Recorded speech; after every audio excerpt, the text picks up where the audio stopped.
Breaking news. Germany அமெரிக்க உறவில் புதிய சிக்கல் வெடித்துள்ளது. அமெரிக்க கடற்படையின் முக்கிய போர் கப்பல் USS ஹிகின்ஸ்ல அது தீ விபத்தா அல்லது தாக்குதலா?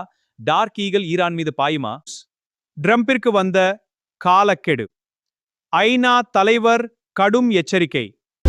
வணக்கம், நியூஸ் 14 இன்றைய முக்கிய செய்திகள். வாசிப்பது ARR ரவி.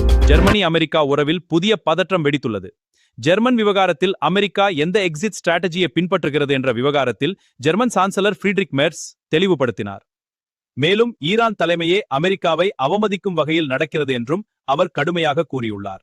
இதற்கு பதிலாக டொனால்ட் ட்ரம்ப் ஜெர்மனி இந்த விவகாரத்தில் எல்லாவற்றையும் இது பாதிக்கக்கூடியது. இப்போது பெரிய கேள்வி, ஜெர்மனி அமெரிக்காவை ஆதரிக்குமா அல்லது ஈரான் போரில் தனி நிலைப்பாட்டை எடுக்குமா? மின்சார கோளாறு ஏற்பட்டுள்ளது. முதலில் இது பெரிய தீ விபத்தா அல்லது தாக்குதலா என்ற கேள்வி எழுந்தது.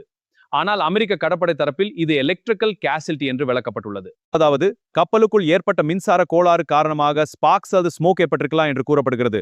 முக்கியமாக க்ரூக்கு காயமில்லை. பவர் மற்றும் ப்ரொபல்ஷன் மீண்டும் ரிஸ்டோர். பாதுகாப்பு ரீதியாக பெரிய கேள்விகளை எழுப்புகிறது. தாக்குதலா, விபத்தா? அதிகாரப்பூர்வ விசாரணை தொடர்கிறது. ஈரான் மீது அமெரிக்காவின் டார்க் ஈகிள் பாயுமா? இதுதான் இப்போது உலகம் முழுவதும் பேசப்படும் மிகப்பெரிய கேள்வி. டார்க் ஈகிள் என்பது சாதாரண மிஸ்ஸில் அல்ல, ஹைப்பர்சோனிக் வேகத்தில் பாயக்கூடிய அமெரிக்காவின் மிக ஆபத்தான லாங் ரேஞ்ச் வெப்பன் சிஸ்டம். சமீபத்திய தகவல் படி US சென்ட்ரல் கமாண்ட் இந்த மிஸ்ஸிலை மத்திய கிழக்குக்கு அனுப்ப அனுமதி கேட்டுள்ளது. ஆனால் முக்கியமான விஷயம், இது இன்னும் தாக்குதல் உத்தரவு அல்ல, மிஸ்ஸில் ஏவப்பட்டது என்றும் உறுதி இல்லை. அமெரிக்காவின் கணக்கு ஈரானின் ஆழமான மிசைல் லான்ச் சைட்ஸை அடையக்கூடிய ஸ்ட்ரைக் ஆப்ஷன் தேவை என்பதுதான்.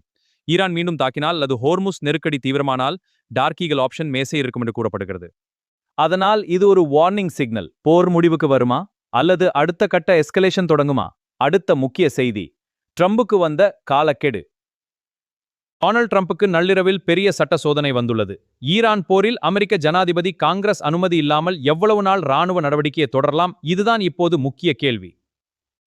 அமெரிக்காவின் வார் பவர் சட்டப்படி 60 நாட்களுக்கு பிறகு ஜனாதிபதி காங்கிரஸ் அனுமதி பெற வேண்டும். ஆனால் ட்ரம்ப் நிர்வாகம் சீஸ்ஃபயர் காரணமாக ஈரான் தொடர்பான ஹோஸ்டிலிட்டிஸ் முடிவடைந்து விட்டதாக கூறியுள்ளது. இதன் பொருள் அந்த சட்ட காலக்கெடு இனி பொருந்தாது என்று அவர்கள் வாதிடுகிறார்கள். ஆனால் எதிர்க்கட்சி டெமோக்ராட்ஸ் இது சட்ட லூப்போல் என்று குற்றஞ்சாட்டுகின்றனர். சீஸ்ஃபயர் இருந்தாலும் மத்திய கிழக்கில் அமெரிக்க ராணுவ நடவடிக்கைகள் தொடர்கின்றன என்று அவர்கள் கூறுகின்றனர்.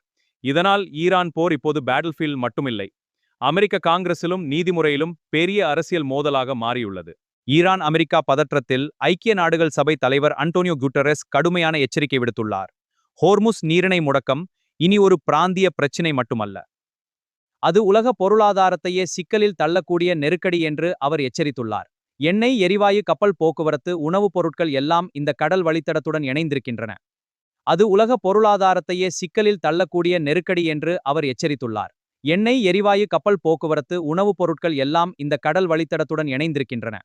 ஈரான் எச்சரிக்கை விடுக்கிறது, அமெரிக்கா அழுத்தம் கொடுக்கிறது, உலக சந்தைகள் அதிர்கின்றன.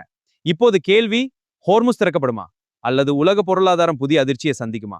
இத்துடன் இன்றைய செய்திகள் முடிவடைகின்றன. வணக்கம் கூறி உங்களிடமிருந்து விடைபெறுவது ARR ரவி, நியூஸ் 14.